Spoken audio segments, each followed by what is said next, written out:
Bonjour les parfumés célestes. Je souhaite partager avec vous une parole qui brûle dans mon cœur. C'est un enseignement dans une dimension prophétique qui va vous venir, mais surtout va vous amener par le Saint-Esprit à recevoir quelle est la direction pour cette saison que nous venons de commencer, 2025, pour votre vie. Le Seigneur nous avait parlé que cette année, c'est un temps de transition où le Seigneur va amener son peuple par un chemin pour l'amener jusqu'à l'accomplissement de sa parfaite volonté. Mais dans cet schéma, nous serons amenés tout un processus de transition. Et je souhaite parler par la parole de Dieu comment le peuple d'Israël a été, à un moment donné, par le Saint-Esprit, invité à vivre une transition dans leur vie. Bien évidemment, à ce moment-là, on partagerons la parole de Dieu dans le contexte biblique. On ne parlait pas de Saint-Esprit, sinon de l'Esprit de Dieu. Mais nous savons très bien qu'il s'agit de l'Esprit de Dieu, de tout Saint-Esprit, du Seigneur, de Yahweh. De toute manière, notre Dieu est un Dieu que se manifeste en trois personnes. La personne du Père, la personne du Fils et la personne du Saint-Esprit. Et avant de commencer cet temps exceptionnel de partage de la parole et de toutes les révélations que le Seigneur va nous amener à recevoir tout au long de ce temps que nous avons séparé pour lui, je souhaite prier. Afin que soit le Seigneur qui puisse vous convaincre par son Saint-Esprit quelle est la révélation qui vous concerne, quelle est la parole qui a été pensée et conçue par lui pour votre vie. Nous prions ensemble afin de demander au Seigneur qu'il puisse ouvrir les yeux de notre esprit et que soit son Saint-Esprit qui nous amène dans la profondeur de la parole pour recevoir la dimension de la parole révélée. Ô Père éternel, Yahweh, nous venons ensemble simplement pour te dire que nous avons besoin, encore une fois, de ton Saint-Esprit, que soit lui seul qui puisse nous aider à mieux comprendre ta parole, qui nous amène dans la profondeur de la révélation.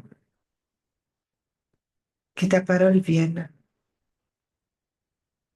provoquer dans notre cœur une transformation, mais surtout qu'elle puisse nous montrer quelle est ta parfaite volonté pour notre vie et pour ce temps que nous vivons. Merci Seigneur, parce que nous savons que ton Saint-Esprit est déjà à l'œuvre parmi chaque cœur connecté, parmi chaque femme qui sera à l'écoute. Nous déclarons que la conduite du Saint-Esprit, la révélation et l'impartition de sa part sera manifestée par la puissance du Saint-Esprit en chacune des vies représentées, chacune des femmes et chaque cœur en contact avec nous. Merci, Papa Yahweh, parce que c'est toi qui vas produire les vouloir comme les faire. C'est toi, Seigneur. Reçois toute la reconnaissance, reçois toute la gloire, car à toi seul l'appartient. Au nom de ton Fils Jésus-Christ, nous te prions. Amen et Amen.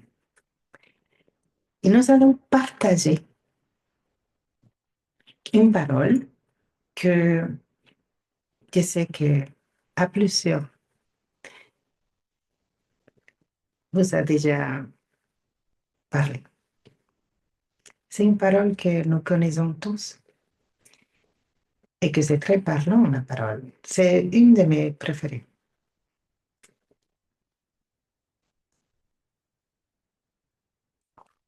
Et nous parlons de l'histoire du prophète Élie.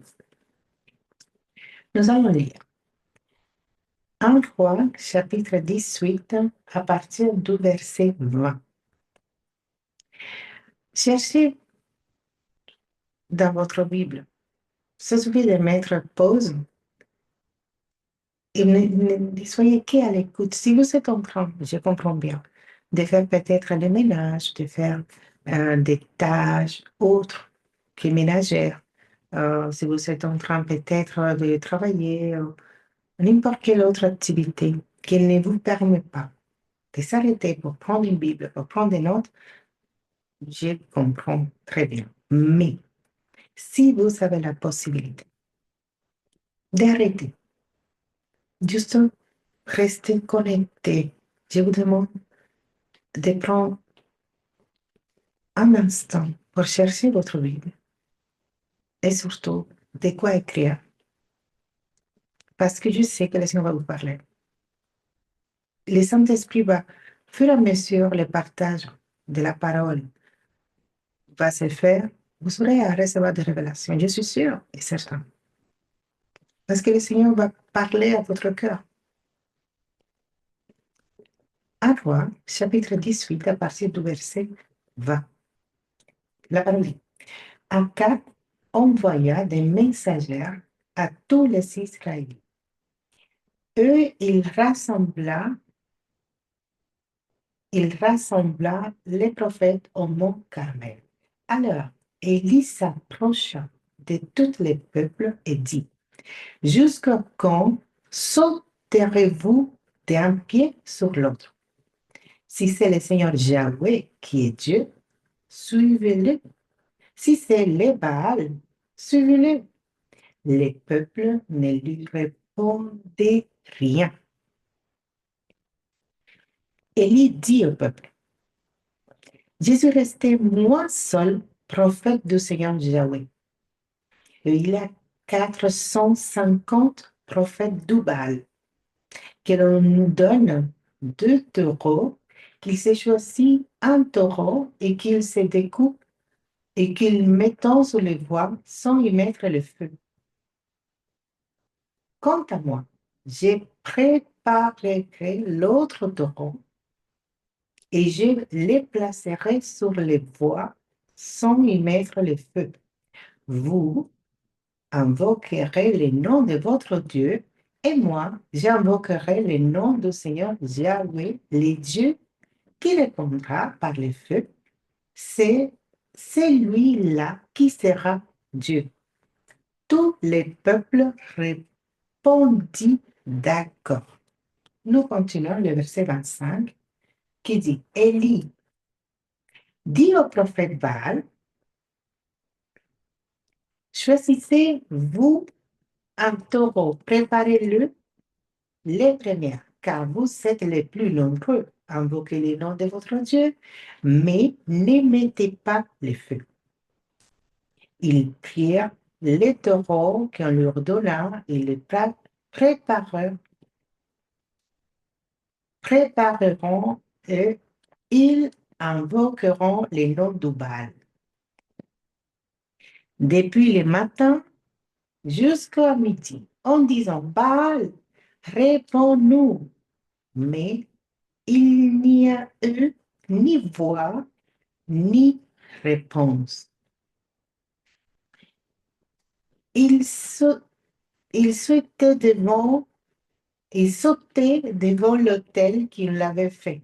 À midi, Élie se moqua d'eux. Il dit, criez à pleine voix, puisqu'il est Dieu.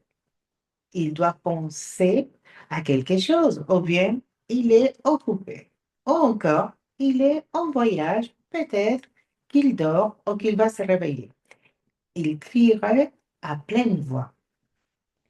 Ils se firent selon leurs règles d'incision avec des épées et avec des lances, jusqu'à ce que les sang coule sur eux. Lorsque midi fut passé, ils se mirent à faire les prophètes jusqu'à l'heure de la présentation de l'offrande. Mais il n'y a eu ni voix, ni réponse, ni signe d'attention. Élie dit alors à tout le peuple, approchez-vous de moi. Tout le peuple s'approcha de lui.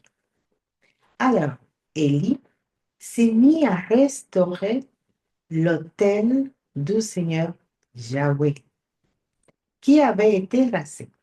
Élie prit 12 pierres d'après le nombre des tribus des fils de Jacob, à qui la parole du Seigneur était parvenue en ces termes. Ton nom sera Israël. Il bâtit avec ces pierres un autel au nom du Seigneur. Il fit autour de l'autel un fossé de la capacité de 12 CA de semences. Il disposa les bois, découpa les taureaux et les mit sur les bois. Puis il dit, remplissez d'eau 4 cruches et versez-le sur l'holocauste et sur les bois. Il dit, faites-le une deuxième fois. Ils le firent une deuxième fois. Ils le firent une deuxième fois. Il dit, faites-le une troisième fois. Ils le firent une troisième fois. L'eau coula autour de l'autel. On remplit aussi d'eau la fossée. Au moment de la présentation de l'offrande, Élie, le prophète, s'avança et dit, Seigneur Yahweh, Dieu d'Abraham, Dieu d'Isaac et Dieu d'Israël, qu'on le sache aujourd'hui que c'est toi qui es Dieu en Israël, que je suis ton serviteur et que c'est par ta parole que j'ai fait tout cela. Réponds-moi, Seigneur, réponds-moi, afin que ce peuple sache que c'est toi, Seigneur, qui es Dieu et que c'est toi qui ramène leur cœur. 38 ans. Alors, le feu du Seigneur tomba, il dévora l'holocauste, les bois, les pierres et la terre, et il assécha l'eau qui était dans les fossés. Quand tout le peuple vit cela, ils tomberont face contre terre et diront, c'est le Seigneur Yahweh qui est Dieu. C'est le Seigneur Yahweh qui est Dieu. J'ai lu jusqu'au verset 39. Alors, j'espère que vous avez lu avec moi cette histoire que je suis sûre que vous connaissez. Mais qu'est-ce que le Seigneur souhaite nous dire? Je ne vais pas parler de feu, parce qu'à chaque fois qu'on entend cette histoire, c'est vrai que c'est une image que la parole nous envoie de feu qui tombe, c'est que de la manifestation de la puissance surnaturelle du Seigneur. Qui ne souhaiterait pas entendre parler de feu, de surnaturel? Mais nous allons nous concentrer dans tout l'autre aspect entre les peuples et cette invitation que fait le prophète Élie en disant au peuple, approchez-vous. C'est exactement cela. Mais avant, je souhaite vous partager simplement quelques versets. Je cherche, serait un peu patience parce que je ne suis pas trop habituée à voir tous.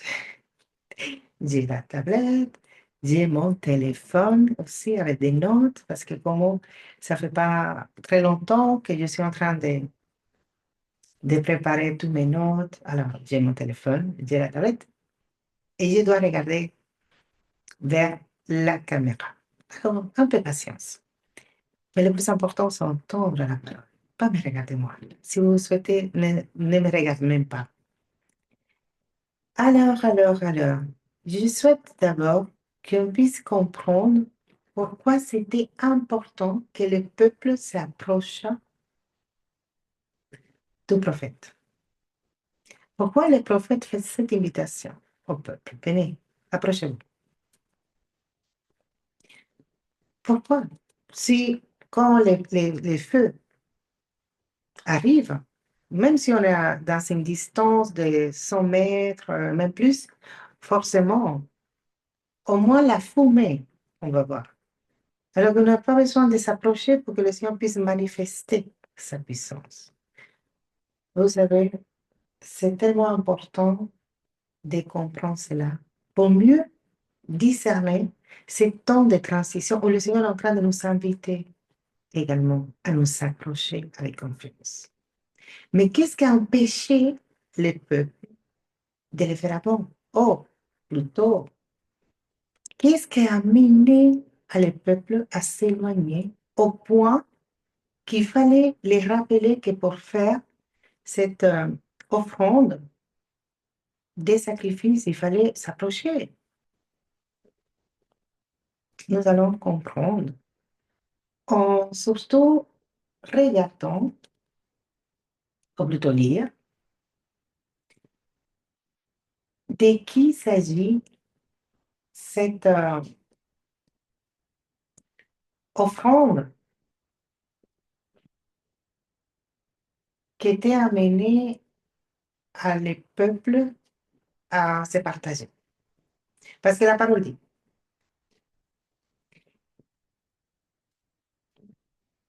la première question qui va nous donner des indices, c'est le verset 21 qui dit, alors, Élie s'approcha de tous les peuples et dit, jusqu'au quand sauterez-vous d'un pied sur l'autre? Ça veut dire jusqu'au quand vous serez dans l'ambiguïté, jusqu'au quand vous serez dans l'inconstance. Si c'est le Seigneur Yahweh qui est Dieu, suivez-le. Si c'est les Baal, suivez-le. Et qu'est-ce que le peuple a donné comme réponse? Silence.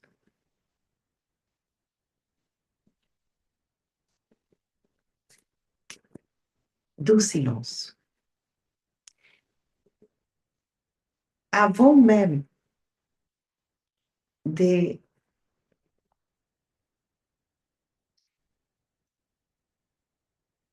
d'amener cette action, cet acte prophétique, il a posé la question au peuple. Avant même de la démonstration, il dit, mais faites un choix. Vous êtes avec qui? Vous êtes avec Baal? Vous êtes avec... C'était pas clair.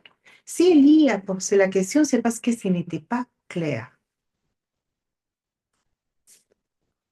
On commence à comprendre par la parole qu'il y avait un problème d'inconstance. Et pour bien comprendre pourquoi c'était important de répondre à cette question, je pense qu'il faut commencer par comprendre qui était ces dieux Baal et qu'est-ce que le Seigneur avait dit à propos. Alors, voir si j'arrive à comprendre également là. Ok, j'arrive. Nous allons lire Deutéronome.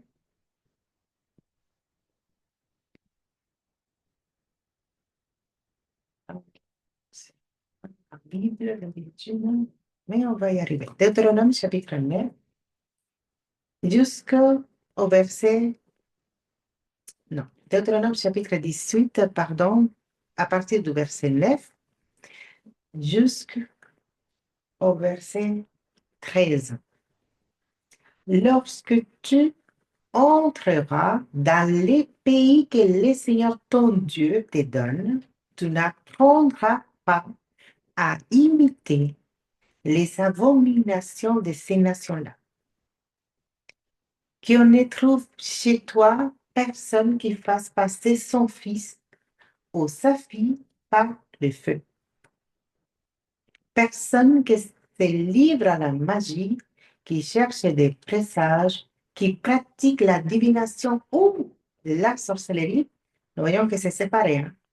La divination ou la sorcellerie, qui jette des sorts, séparés également de la sorcellerie et de la divination, qui interroge les esprits ou les médiums qui consulte les morts. En effet, quiconque se livre à ces pratiques est une abomination pour le Seigneur. C'est à cause de ces abominations que le Seigneur, ton Dieu, dépossède ces nations devant toi.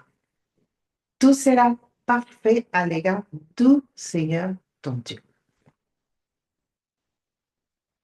Le Seigneur l'avait tellement spécifié, il a détaillé.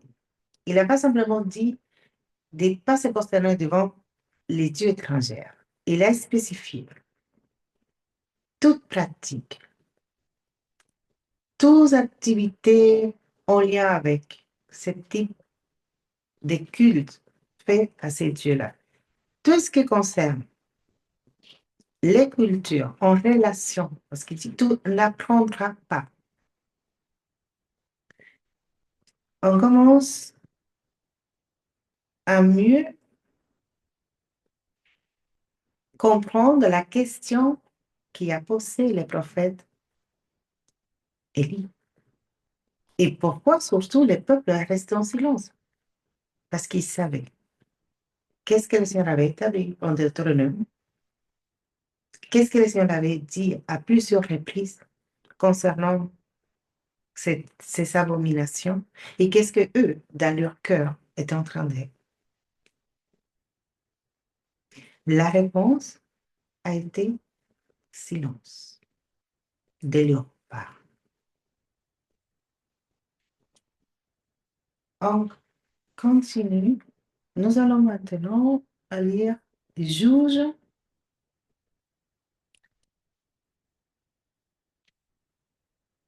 chapitre 2, du verset 11 jusqu'à 13. Les Israélites firent alors ce qui déplaisait au Seigneur Yahweh. Ils se mirent à servir les Baals. Ils abandonneront le Seigneur Yahweh, les dieux de leur père, qui les avait fait sortir d'Égypte. Ils se mirent à suivre des autres dieux d'entre les dieux des peuples qui les entouraient. Ils se prosternèrent devant eux et se contrarièrent le Seigneur, Yahweh, ils abandonneront le Seigneur Yahweh et se miront à servir Baal, les Baal et les Astartés.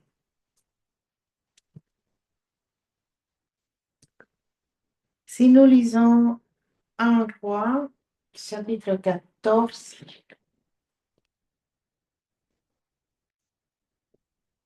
à partir du verset 22 jusqu'au verset 23. Judas fit ce qui déplaisait au Seigneur. Ils provoqueront sa jalousie, plus qu'ils ne l'avaient jamais fait leur père par les péchés qu'ils commettaient. Ils se bâtiront eux aussi des hauts lieux avec des pierres levées et des poteaux cultuels, des acéras sur toute colline élevée et sous tout arbre verdoyant.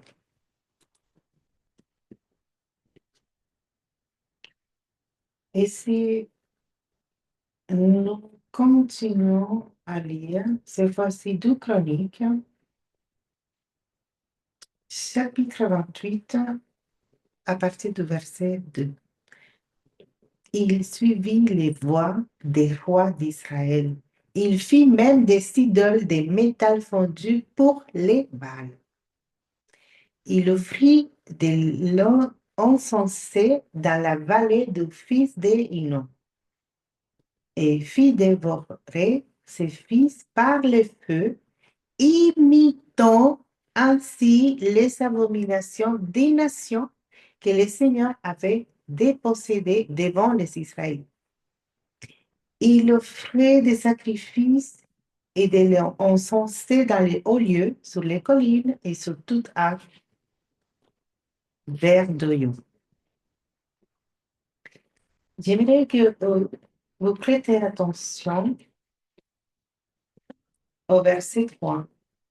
Il offrit de l'encens dans la vallée de Frésinon et fit dévorer ses fils par les feux, imitant ainsi les abominations. Vous savez que on entend cette histoire et on dirait que c'était juste un défi lancé au prophète, mais c'était. J'ai lu ça justement que vous commencez à discerner que c'était plus profond que ça que nous pensons, plus profond que ça que nous croyons.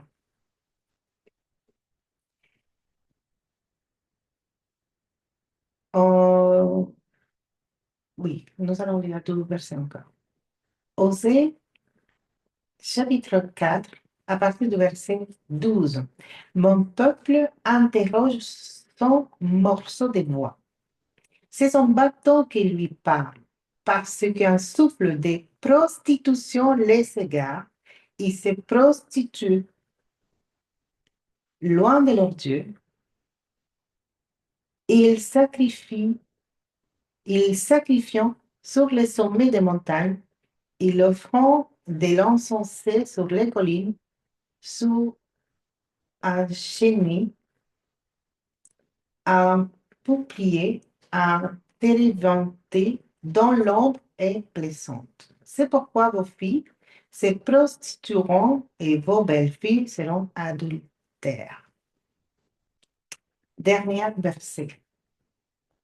Mais je pense que jusqu'à présent, parmi les différentes lectures, c'est plus que clair pour les pourquoi de l'attitude de leur cœur et surtout, nous comprenons mieux la réponse qu'ils ont donnée au prophète.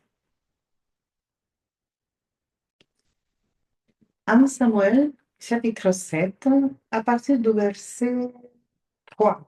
Samuel dit à toute la maison d'Israël, si c'est de tout votre cœur que vous revenez au Seigneur Yahweh, supprimez du milieu de vous les dieux étrangers et les Astartés. Décidez-vous pour le Seigneur Yahweh et servez-le lui seul. Alors, il vous délivrera de la main des Philistins.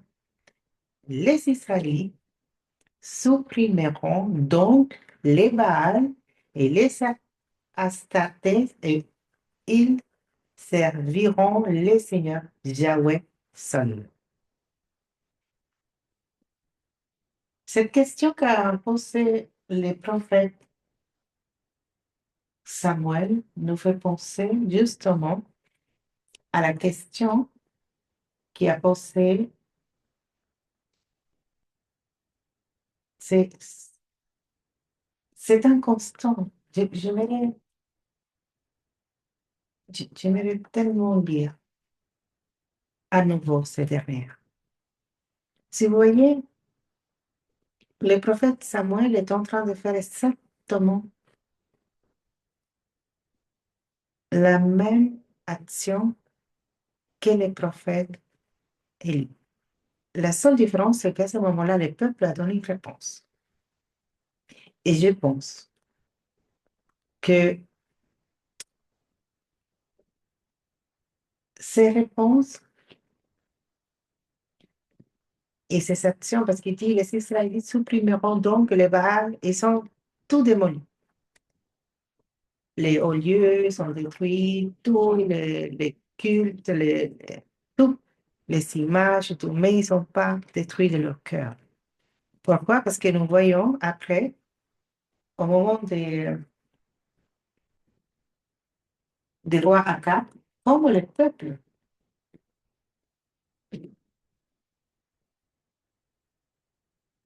a été dans cette ambiguïté, un cœur partagé.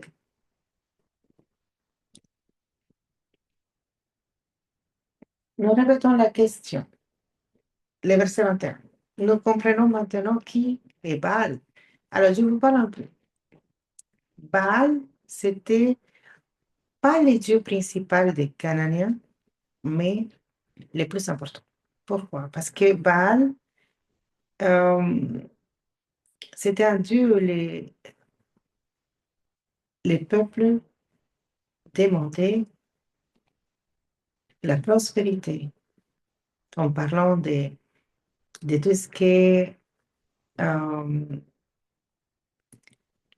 la récolte, tout ce que au niveau de la fertilité de la terre, mais également de la fertilité autant que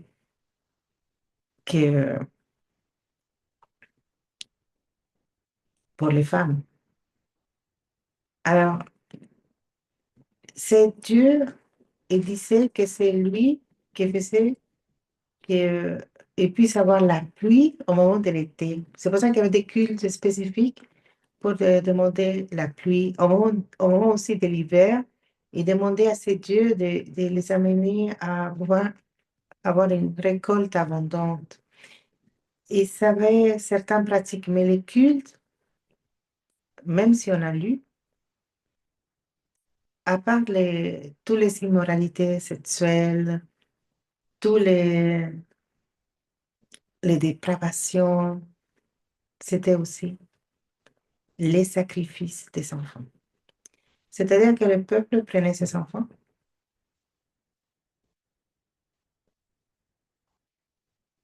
et préparait l'autel à Baal pour que Baal puisse dévorer l'enfant, pour qu'il soit content, pour qu'il puisse... Mais vous savez comment le peuple d'Israël a commencé à s'intéresser, comment la séduction a rentré dans leur cœur par rapport à la prospérité de Canaan. Ils sont arrivés, ils ont commencé à voir que ce peuple était prospère, qu'ils savaient l'abondance, que même qu'ils savaient parmi les différents lieux des cultes, les hauts lieux, ils avaient de la décoration, des luttes. Ils s'étaient attirés par cette, je dirais, exagération des manifestations des biens, des argent, ils ont commencé par la vanité et par tout ce que ces cieux ont vu à oublier les dieux qui les a fait prospérer.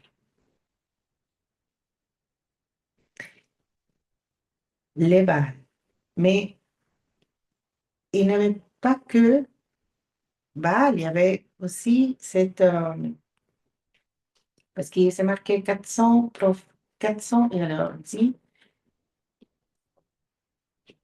qu'il a demandé aux Israélites de s'approcher 450 prophètes de Baal.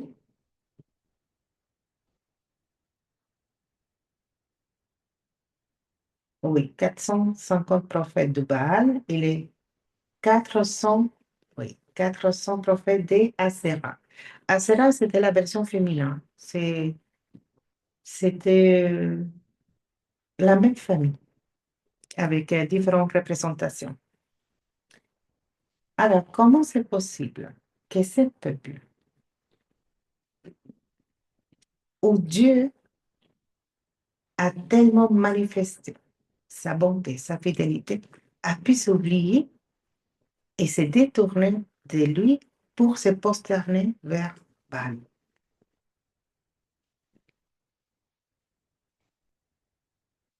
On comprend mieux pourquoi dans le verset 22, le prophète Élie déclare, malgré que au plus haut, je pense que c'est le verset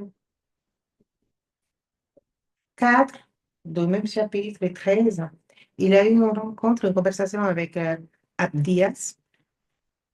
On va lire le verset 13. C'est pour ça que les prophètes, on va comprendre la déclaration. Si je suis le seul prophète qui reste, je suis le seul prophète de l'Éternel, en sachant qu'il y avait des prophètes qui ont été cachés. Mais il ne le disait pas par rapport à l'aspect qu'il n'avait plus des autres prophètes, sinon qu'il était le seul qui était autorisé, une voix autorisée. C'était le seul qui pouvait se présenter devant Akab parce qu'il n'avait pas peur du système. Les autres avaient peur parce qu'ils ont tué tellement de prophètes. C'est ça qui nous dit, lisez la parole. Alors, on n'a pas le temps de rentrer dans toutes ces histoires que nous raconte cet chapitre 18, mais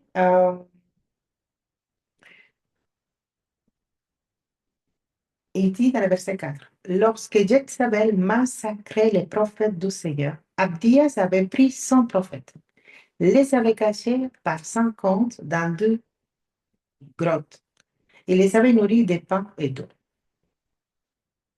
Pourquoi? Parce que Jezabel massacrait. Il faisait l'annihilation des prophètes. Et les autres prophètes qui avaient peur, ils ont décidé de servir Baal. Et c'est là quand le prophète Élie dit, je suis resté moi seul prophète du Seigneur.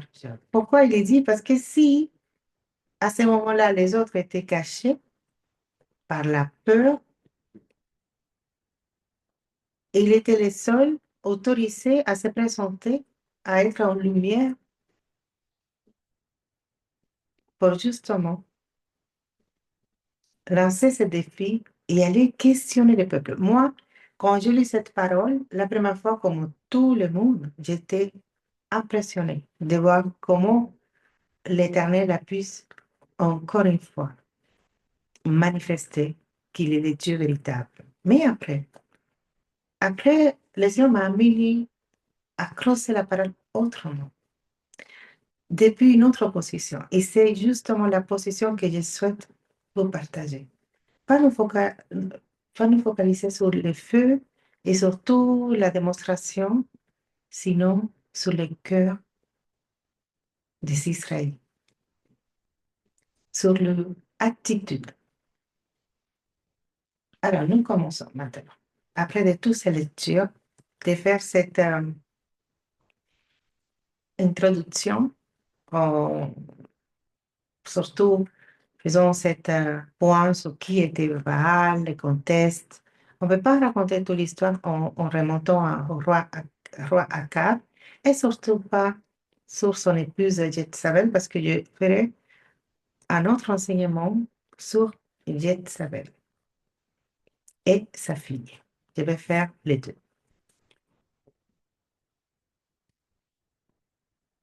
Qu'est-ce qu'il dit le verset 21? Alors, Élie s'approcha. Ça nous montre qu'un prophète va toujours s'approcher, va avoir ce contact simple, personnel, informel avec le peuple. Surtout si ce peuple est en train de se détourner de la parole, de la présence du Seigneur, de la voix de l'Éternel. Toute voix prophétique qui a été positionnée pour ce temps que nous vivons doit recevoir dans le cœur cette conviction que si vous voyez que le peuple est en train de s'éloigner, il faut que vous soyez dans cette action. Eux, ils s'éloignent, c'est à vous de s'approcher. Et pressentez, encore une fois, les dieux d'Israël, Yahweh, l'Éternel des armées. C'est exactement cela qu'a fait le prophète Élie. Il s'approche à lui-même. Il pose la bonne question. Cette question qui m'a jusqu'au quand vous serez dans cette ambiguïté, jusqu'au quand vous aurez à être dans cette attitude, jusqu'au quand votre cœur sera endurci. Et le peuple a donné comme réponse leur silence. Il continue, et c'est impressionnant comment à partir, malgré que le peuple n'a pas répondu, encore une fois, verset 30, Élie dit alors à tout le peuple, approchez-vous de moi. J'y conçois la première question. Il a simplement demandé, si vous faites un choix, faites-le. Si c'est Baal, suivez-le. Si c'est l'Éternel, suivez-le. Mais faites un choix.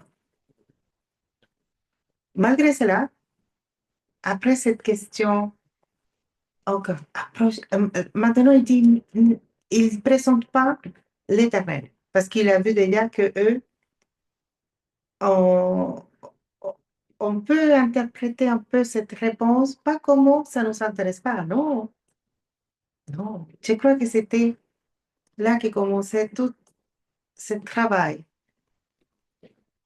de mise en question, de remise en question, d'interrogation, peut-être, mais pourquoi? Comment nous sommes arrivés là? Comment c'est possible qu'un seul homme vienne lancer ce défi? Et encore, la peur qui paralyse. La peur, parce que qui pouvait oser, ou qui aurait osé plutôt, te donner une réponse ouvertement? J'imagine qu'il y avait quelques-uns qui étaient dans leur cœur décidés à dire oui, je veux me détourner de Baal pour me prosterner devant l'Éternel, c'est lui les autres. Mais ils avaient peur. Lisez le verset 4. Jézabel massacrait les prophètes. Et une des façons de tuer les prophètes, c'est couper la tête, les brûler vivants. Alors évidemment, il y avait la peur, il y avait les doutes, il y avait la culpabilité, il y avait tout cela. C'est pour ça qu'en face de la doute, en face de l'incrédulité, en face de la peur,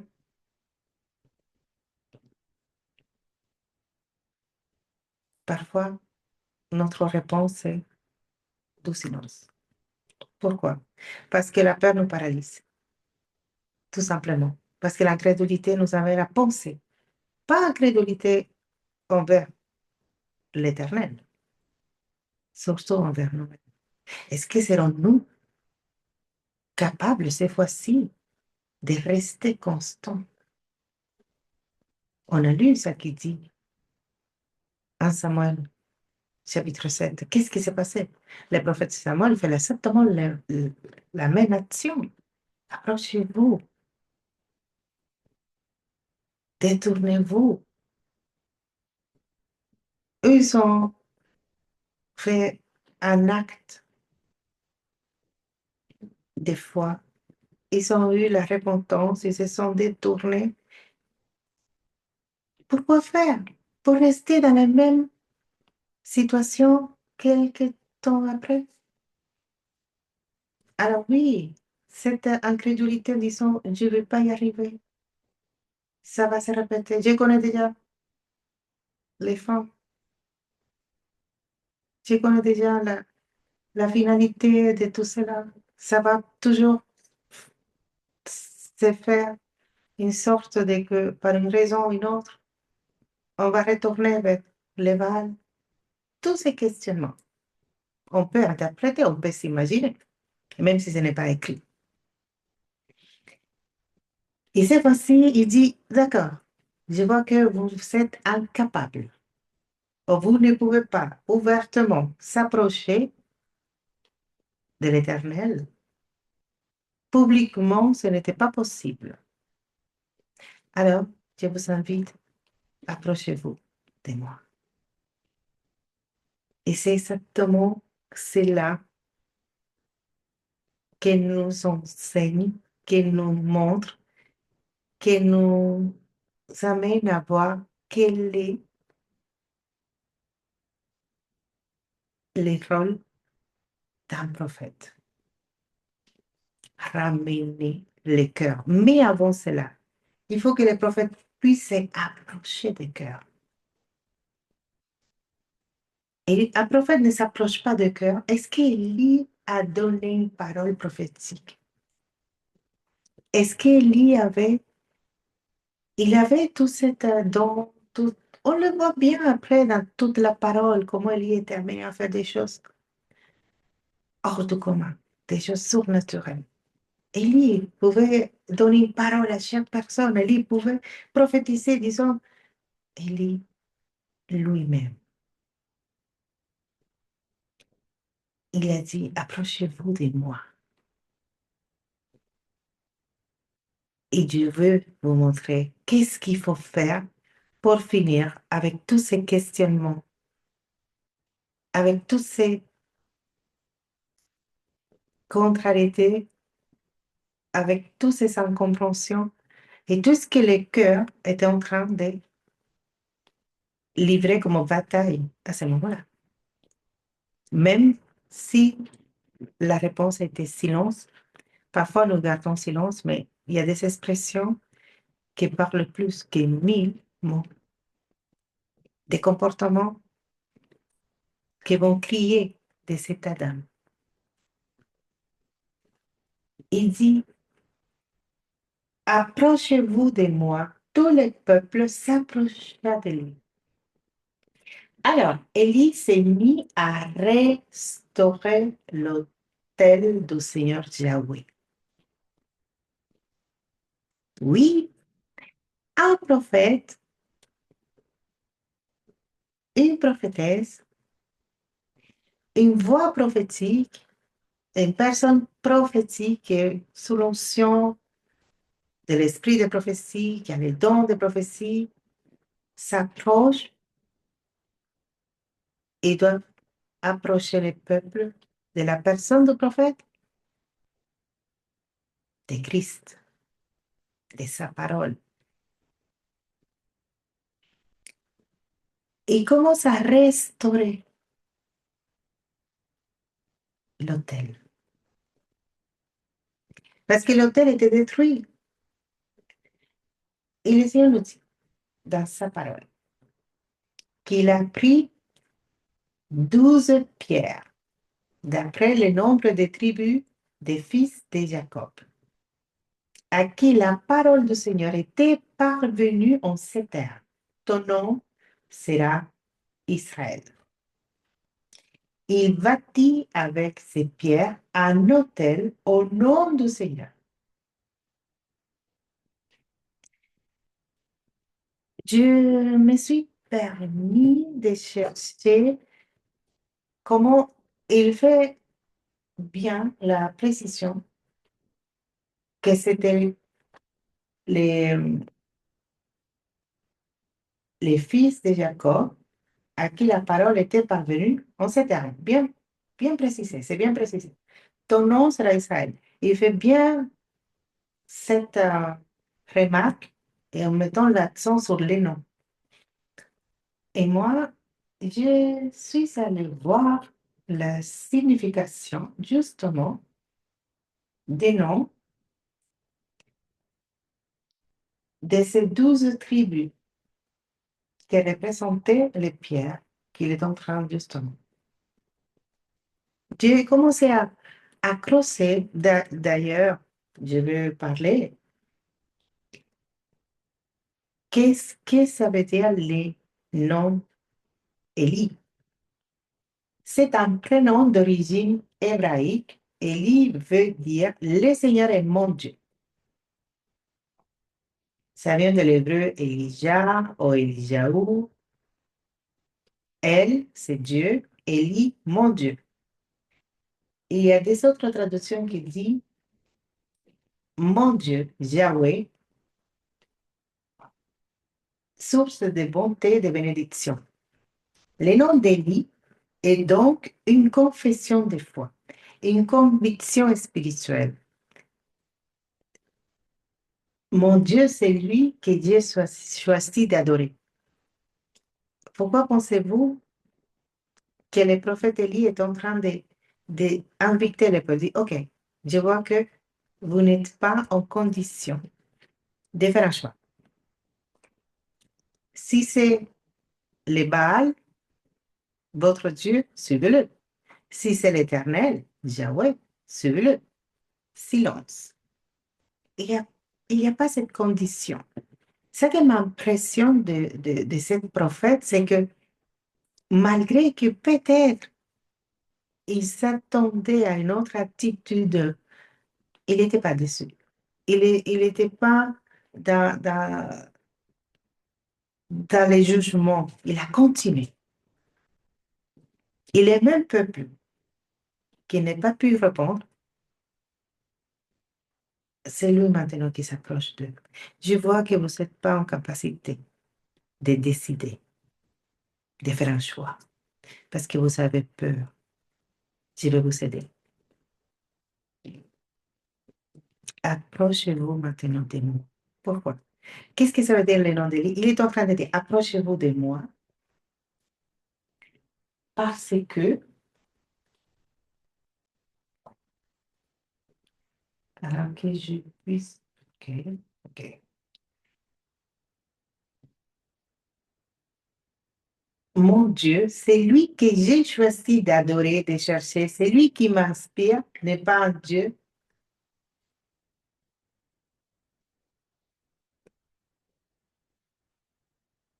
trop sévère, impitoyable. Non, c'est un Dieu d'amour. Vous pensez qu'il ne va pas vous pardonner parce que vous êtes éloigné, parce qu'à un moment donné, vous avez choisi les systèmes comme Dieu, vous avez choisi vos ambitions personnelles. Dieu est amour. Il vous demande simplement de s'approcher. Et si vous, par une situation, une circonstance, n'importe les différentes raisons que vous pouvez concevoir comme un prétexte que vous empêche de s'approcher, il va vous envoyer une voix prophétique qui va vous amener, qui va vous montrer, qui va vous modeler un style de vie d'adoration, un style de vie où la prière sera au centre, un style de vie qui sont trop parlés, simplement avec les comportements, les témoignages, la manière. Mais ce comportement va crier l'Éternel est mon Dieu, Yahweh, à celui-là que j'ai choisi d'adorer, à celui-là que j'ai choisi de servir. C'est son nom, Yahweh. Alors, nous voyons bien que le nom d'Élie en hébreu, c'est Yahweh est mon Dieu, ou le Seigneur est mon Dieu. Les 12 tribus, Judas, louange à l'Éternel. Alors j'imagine le prophète Élie qui porte la pierre. Ça peut être c'est la pierre la plus lourde, la plus grande, la louange. Il fallait, allez, on va déposer, on va construire, reconstruire, restaurer l'autel. On commence par la louange à l'Éternel, l'adoration, la première pierre.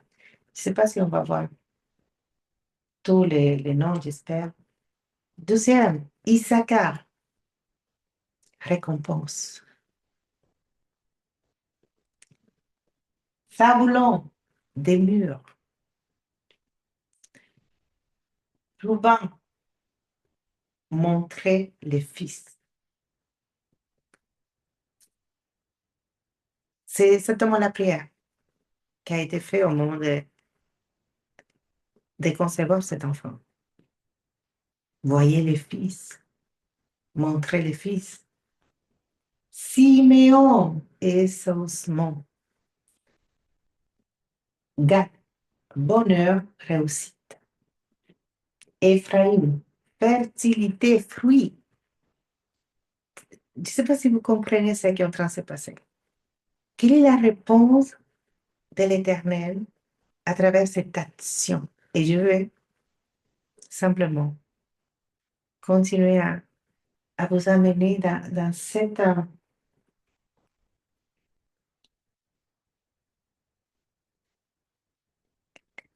révélation de signification de nom. Manassé, oublié, ça vous fait penser à quoi? Les versets de Philippiens 3, 13, 14 peut-être. Les choses anciennes sont passées.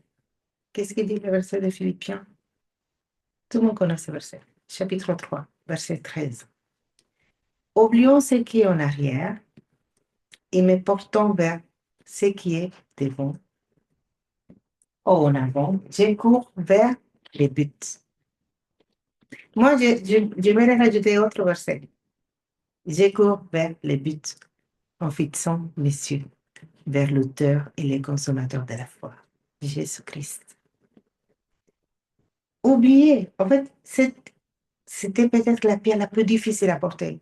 Oubliez tout ce que vous avez fait auparavant. Oui, vos pères n'ont pas pu tenir l'alliance. Ils se sont détournés encore une fois. Oubliez. Vous n'avez pas pu répondre. Vous ne savez pas, même pas, jusqu'à présent, je porte les pierres. Je suis en train de restaurer l'autel et vous ne savez même pas si c'est l'Éternel. Oubliez ça. Oubliez. Benjamin, fils de ma droite ou de ma puissance. Dan, justice. Nephtali, lutte. Ça me fait penser au combat spirituel. Alors, comment notre Seigneur est... Waouh! Comment pas louer son nom? Comment pas adorer? Comment, comment pas le servir? Malgré tout ce qu'on peut vivre, tout ce qu'on peut traverser, ce sera toujours bon de louer l'Éternel. Nous continuons.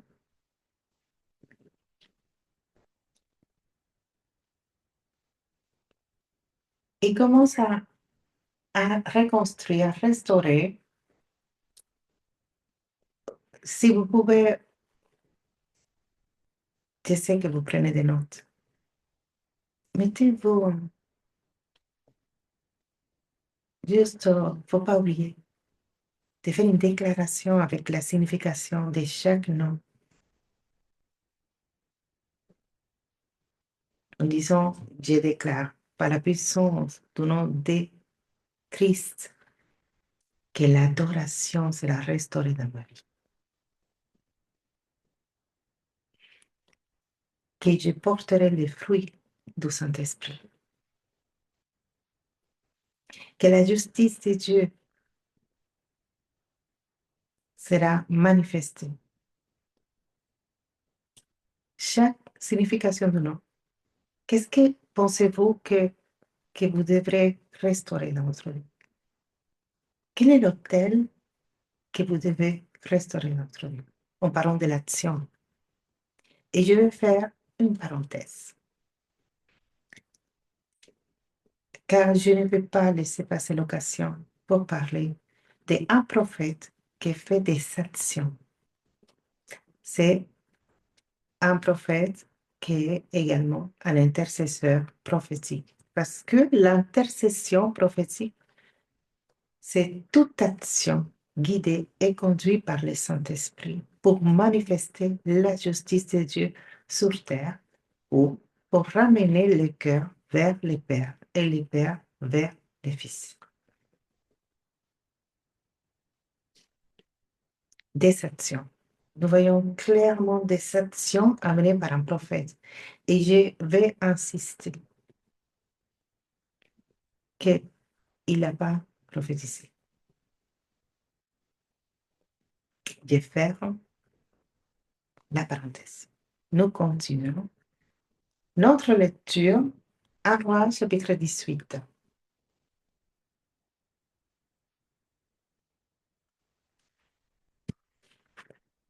Je ne peux pas parler de toutes les significations, de tous les symboles. Il y a pas mal de symboles, surtout des symboles prophétiques. Je vous encourage à continuer à rajouter. Je vous ai donné déjà les 12 pierres en parlant de la signification du nom. Pourquoi? Parce que c'est l'accent qui a été mis dans la parole. Il a dit où les noms d'Israël. Alors, les noms d'Israël, ces noms, c'est ça qui a été bien marqué. Où il a dit justement, ton nom sera Israël. Alors, les noms des 12 tribus d'Israël va vous amener à avoir une révélation encore plus profonde de cette parole. Et vous continuez ainsi. Il dispose à les voir. Vous savez que les voix fait cette relation avec les péchés, avec la nature de l'homme. Mais n'oublions pas que la plupart des images des Asherah, surtout, a été construite par des voix et que les Israélites cherchaient toujours des armes pour construire des hôtels et pour adorer justement. Alors, cet symbole de voix peut aller dans trois contextes. Et l'eau coula autour de l'autel. Tu n'as pas besoin de parler de l'eau, parce que vous savez très bien qu'est-ce que représente l'eau de la parole. Mais ce que je souhaite, le verset 36, c'est au moment de la présentation de l'offrande, Élie le prophète s'avança et dit, Seigneur Yahweh, Dieu d'Abraham, d'Isaac et d'Israël. Nous voyons qu'il est en train de proclamer, mais aussi de rappeler, de faire un rappel de l'identité du peuple, de où vous venez. Vos pères vous ont amené à cet état de cœur idolâtre, endurci, incrédule. Mais je vous rappelle que vous avez un héritage spirituel et que dans votre ADN se trouve Abraham, Isaac. L'ADN spirituel t'apporte une promesse. Des promesses, c'est l'héritage. Je vous rappelle que vous avez un ADN spirituel, que vous avez des promesses faites par la part de votre Père céleste. Et surtout, que vous avez un héritage spirituel qui a été transmis par Abraham, Isaac, Israël. Nous continuons. Que l'on sache aujourd'hui que c'est toi que Dieu en Israël, que je suis ton serviteur et que c'est par ta parole que j'ai fait tout cela. C'est intéressant de savoir que depuis plusieurs années, Je cherche où dans la parole le Seigneur a demandé de faire tout cela au prophète. Et jusqu'à ce moment, je n'ai pas encore trouvé. Par contre, c'est clair qu'il a parlé. C'est clair que ce prophète connaissait le cœur du Père. Parce que même si on n'arrive pas à trouver où le Seigneur le dit, va te présenter, lance un défi, il savait quelle était la parfaite volonté du Seigneur. C'est pour cela qu'il l'a proclamé. Une autre caractéristique d'un prophète, connaître le cœur du Père. Il dit, Seigneur Yahweh, Dieu d'Abraham, d'Isaac et d'Israël, qu'on sache aujourd'hui que c'est toi qui es Dieu en Israël, que je suis ton serviteur et que c'est par ta parole que j'ai fait tout cela. Qu'il est Dieu en Israël. Il n'a pas parlé en passé, qu'il était.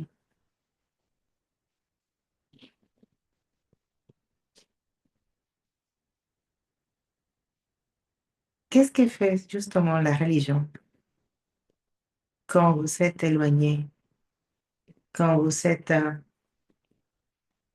dans le monde, quand vous partez parce que vous avez une offense, parce que vous êtes blessé, n'importe les raisons, empêché même.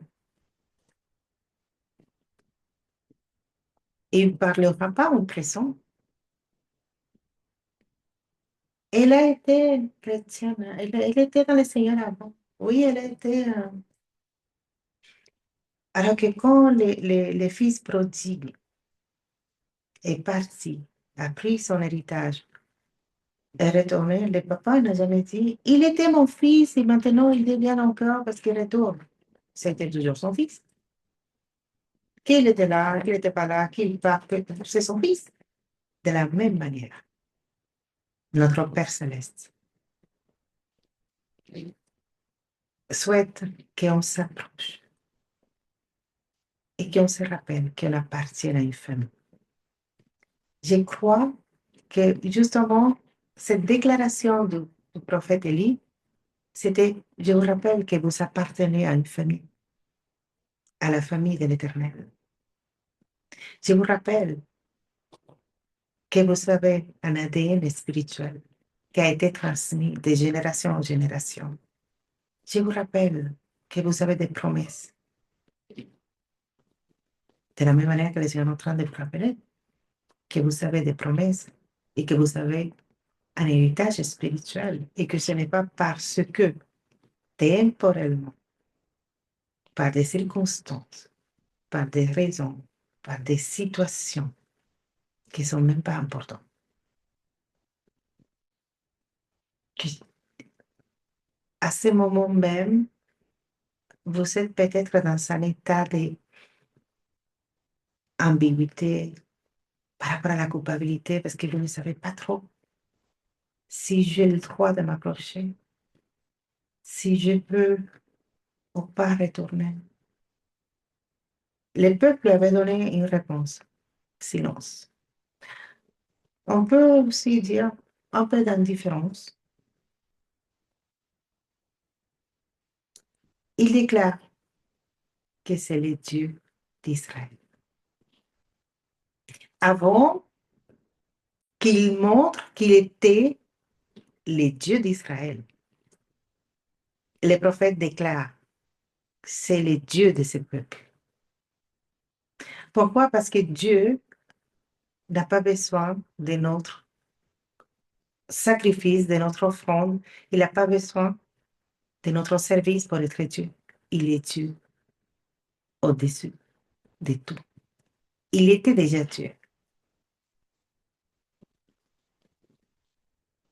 Il ne faut pas penser qu'il a besoin de nous. C'est nous qui avons besoin de le servir. C'est nous qui avons besoin de nous approcher. C'est nous qui avons besoin de l'adorer. C'est nous qui avons besoin qu'il soit notre Père céleste et que nous devenons ses enfants.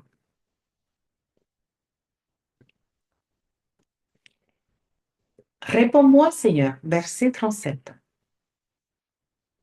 Réponds-moi, afin que ce peuple sache que c'est toi, Seigneur, qui es Dieu et que c'est toi qui ramènes leur cœur. Alléluia. Jusque, il voulait juste que le dire. Si on résume la question, première question, jusqu'au quand vous serez en train de sauter d'un pied de l'autre, aller Baal par-ci, Baal par-là, l'Éternel, oui, le Dieu de notre Père, mais bon, jusque quand? Alors décidez-vous. Deuxième question.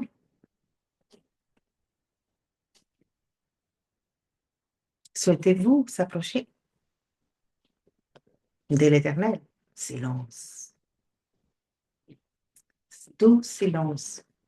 Mais qu'est-ce que cet homme de Dieu, cet prophète de l'Éternel, savait que le peuple ignorait la parfaite volonté du Seigneur? Il la connaissait parce qu'il connaissait le cœur du Père. Il savait que le seul à pouvoir ramener leur cœur, c'était lui. Alors il a dit, je veux simplement faire un rappel au peuple. Alors je vais rappeler. Je vais rappeler au peuple qui sont déjà établis comme les peuples de Dieu, que ce peuple a une identité spirituelle. Alors il commence à dire, alors je vous rappelle votre identité en prenant les 12 pierres. Si voici l'identité, les dieux d'Israël. Après, il commence à placer tous les éléments qui avaient une signification, mais très importante. Au moment de placer tous les éléments, il est en train de arracher, de secouer. Il est en train de libérer. Et c'est une action prophétique de restaurer l'autel, un lieu de rencontre. L'autel, c'est un lieu qui rassemblait le peuple. Dans les tabernacles, il y avait d'ailleurs 12 autels de sacrifice. Et autour de cet autel, le peuple se rassemblait, ils s'approchaient. Ils allaient offrir leurs différentes offrandes. Ils allaient soit par la repentance, soit par les actions de grâce, soit par les offrandes de paix. Mais il y avait toujours une occasion pour adorer les dieux d'Israël. Il était en train de préparer cet autel parce qu'il aurait une occasion pour l'adorer. Encore une fois. Mais je veux pas me focaliser sur le feu. Non. Je me focalise sur que malgré le silence de leur part, malgré l'indifférence de leur cœur, malgré l'état d'âme, malgré les péchés, malgré tout ce qu'ils ont fait, le Seigneur les ramène vers lui. Le Seigneur les approche vers lui. C'est exactement cela qu'il dit. Réponds-moi, Seigneur, réponds-moi afin que ce peuple sache que c'est toi. Parce que ça veut dire afin que ce peuple puisse choisir, qu'il puisse faire un choix. Vous savez que ce n'est pas que le peuple ne savait pas que c'était le Dieu véritable. Ils n'avaient même pas besoin de tout ça. C'est eux qui ne savaient pas qu'ils pouvaient faire un choix. Et c'est ça que fait l'ennemi parfois. Il nous fait penser qu'il n'y en a plus d'opportunités, qu'il n'y en a plus de solutions, qu'il n'y en a pas de possibilités. C'est un mensonge. Que ta réponse soit l'adoration, que ta réponse soit encore posternée, que ta réponse soit la louange, que ta réponse soit des actions de grâce. Il y aura toujours des solutions, des opportunités. toujours. Pourquoi? Parce que l'Éternel, Yahweh, ton Père céleste, ton Abba, il désire ramener ton cœur vers lui.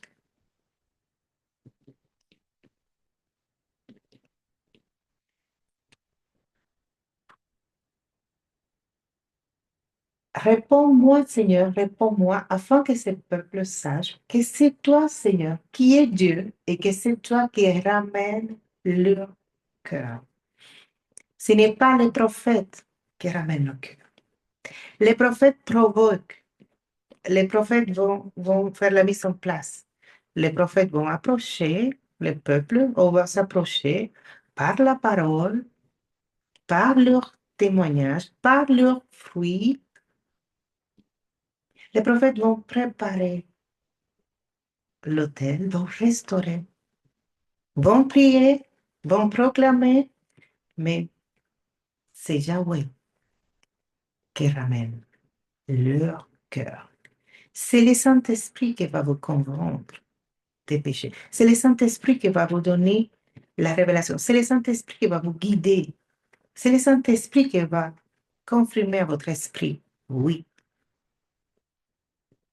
elle vient de ma part. Pas mes paroles, pas mes discours.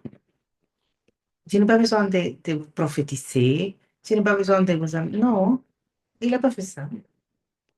Par contre, il a approché le peuple. Il a approché le peuple de lui-même, de sa personne, de sa présence. Après, vous connaissez bien comment ça finit l'histoire. Alors, le feu du Seigneur tomba, il dévora l'holocauste, les bois, les pierres et la terre.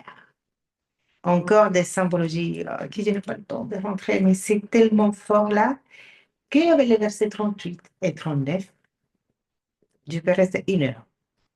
Tellement c'est riche, tellement la parole est parfaite. Mais nous restons focalisés sur la révélation que le Seigneur nous a demandé de vous partager.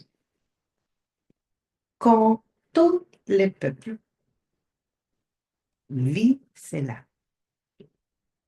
ils tomberont face contre terre et diront, c'est le Seigneur Yahweh qui est Dieu. C'est le Seigneur Yahweh qui est Dieu. Alléluia. Et je souhaite simplement vous partager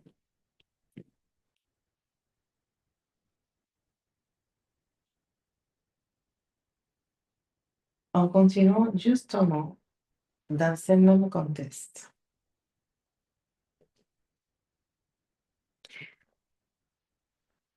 J'ai cherché dans la tablette alors que c'est là mon téléphone. Donc, nous allons arriver. Hein?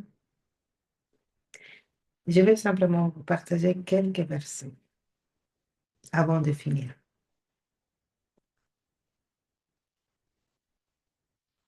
Colossiens chapitre 1.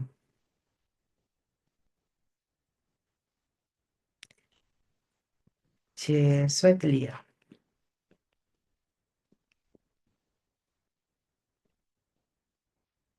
à partir du verset 19. Car Dieu a voulu faire habiter toute plénitude en lui, en parlant de notre Seigneur Jésus-Christ. Il a voulu par lui tout réconcilier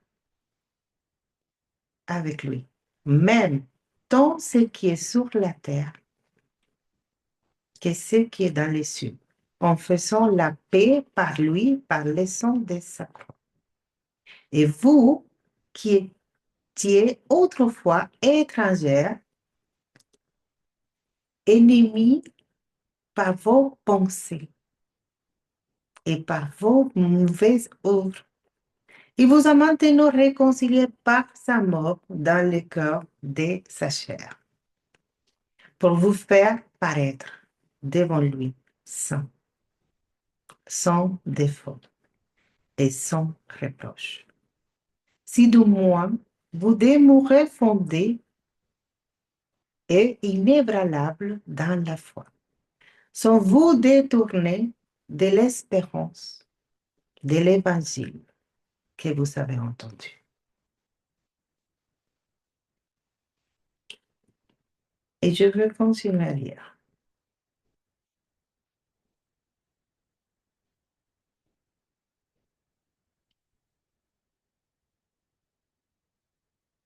Jacques, chapitre 1, à partir du verset 5. Si quelqu'un d'entre vous manque de sagesse, qu'il la demande à Dieu, qui donne à tous simplement et sans reproche, et elle lui sera donnée.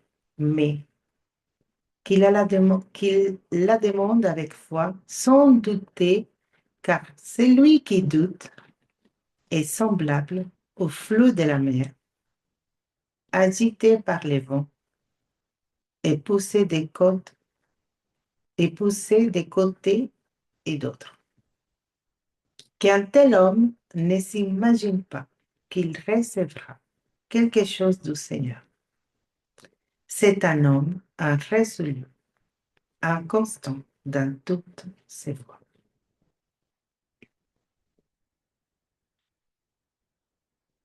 Mais j'ai une bonne nouvelle, une très bonne nouvelle. Et je crois que c'est l'occasion pour finalement comprendre pourquoi nous parlons autant du ministère apostolique et du ministère prophétique.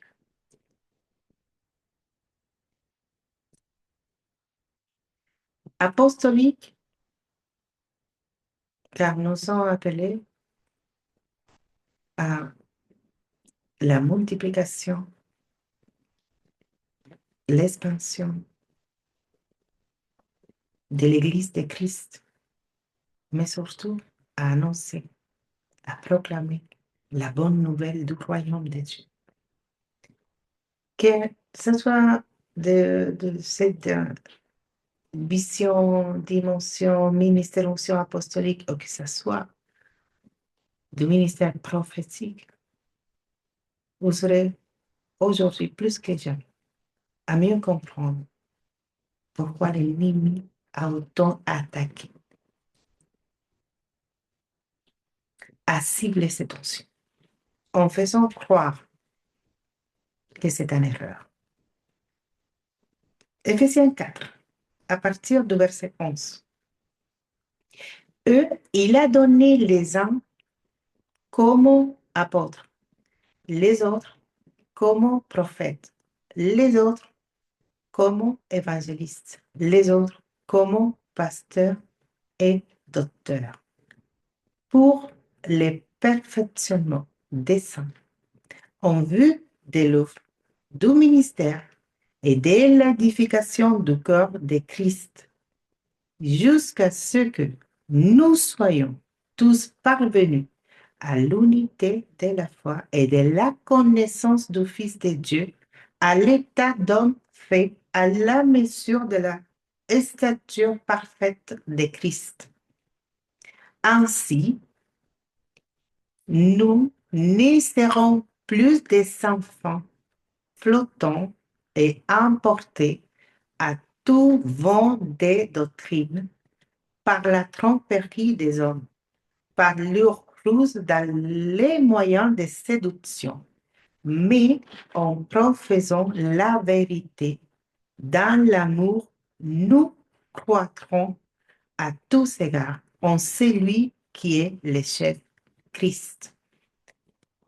Le Seigneur a établi 5 dons pour son Église. Nous venons de lire. 5 comme apôtres, prophètes, évangélistes, docteurs, pasteurs. Pourquoi? Parce que selon l'édification, les fondements amenés par les apôtres, par les prophètes, par les services des enseignants, aux docteurs, les évangélistes, aux pasteurs, les 5 dons, les 5, pas 3, pas 2, les 5, y compris les apôtres et les prophètes, pour éviter ainsi, il dit, c'est une continuité, virgule, nous ne serons plus des enfants flottants et emportés à tout vent des doctrines, par la tromperie des hommes, par le ruse dans le moyen de la séduction, mais en professant la vérité dans l'amour. Nous croîtrons à tous égards en celui qui est le chef Christ, le Seigneur lui-même a établi les ministères justement pour éviter toutes ces incompréhensions, toutes ces confusions. Les ministères prophétiques, justement, a cette responsabilité de ramener les cœurs vers le Père, de réconcilier le cœur avec le Père et établir les bons fondements par la parole de Dieu. Nous venons simplement d'arriver à la fin de ce partage. Je souhaite de tout mon cœur que cette parole puisse vous aider à mieux comprendre et discerner quelle est la révélation que le Seigneur souhaite vous donner.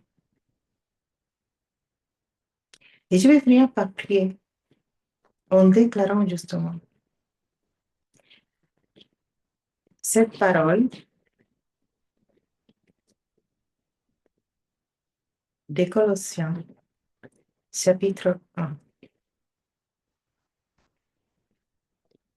Je vais faire cette déclaration pour votre vie.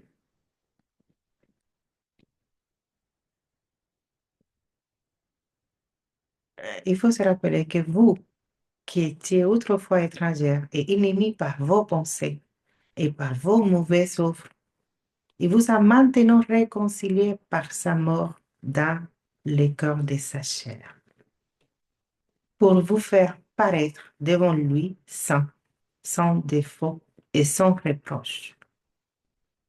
Si du moins vous demeurez fondés et inébranlables dans la foi, sans vous détourner de l'espérance de l'évangile que vous avez entendu. C'est la parole que je déclare pour vous. Seigneur, je déclare, Seigneur, par ta parole, avec l'autorité que tu as déversée sur ma vie, cette autorité déléguée dans le nom de ton Fils Jésus-Christ, que chaque femme, chaque cœur qui sera connecté avec cette parole est transformé maintenant. Je déclare que désormais, vous êtes inébranlable. Que cette vie d'inconstance, que cette vie où vous étiez dans une attitude d'ambiguïté, ou que vous étiez auparavant paralysé par la peur, est finie. Et je dis bien terminé. Et dès maintenant, vous êtes établi dans votre identité en Christ. Vous êtes des héritières et des co-héritières avec lui. Vous êtes une race élue. Vous êtes une nation sainte. Vous avez été séparés pour lui servir. Mais surtout, vous êtes cet autel où le Seigneur souhaite déverser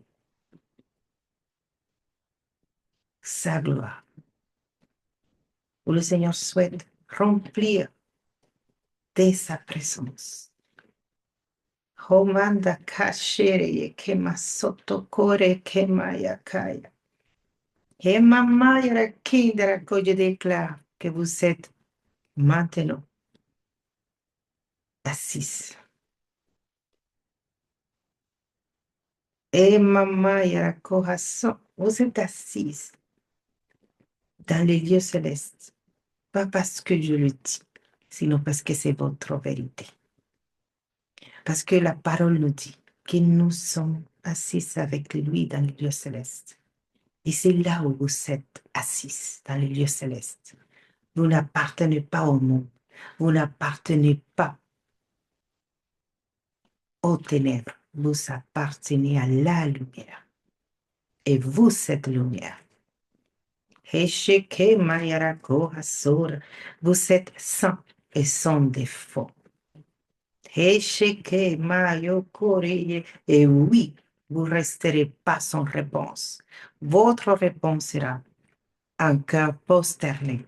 Votre réponse sera une vie conforme à sa parole. Votre réponse sera un style de vie, d'adoration. Vous serez à déclarer pas simplement par vos paroles et par des mots, sinon par votre témoignage de vie. Oui, l'Éternel, Yahweh, est le Dieu véritable. Au nom de Jésus, je déclare que vous êtes rétablis dans votre identité. Et que, à partir de maintenant, vous aurez à faire une seule chose, à s'approcher avec confiance, jusqu'à arriver devant son trône de grâce, de justice, à louer en esprit et en vérité. Et nous venons d'arriver à la fin de ce temps. Je dirais, si je peux me permettre d'utiliser un temps exceptionnel dans sa présence, avec sa parole, une délice. Sa parole nous a dimensionné, nous a repositionné et surtout nous a donné de l'espérance. Soyez bénis et à une prochaine fois.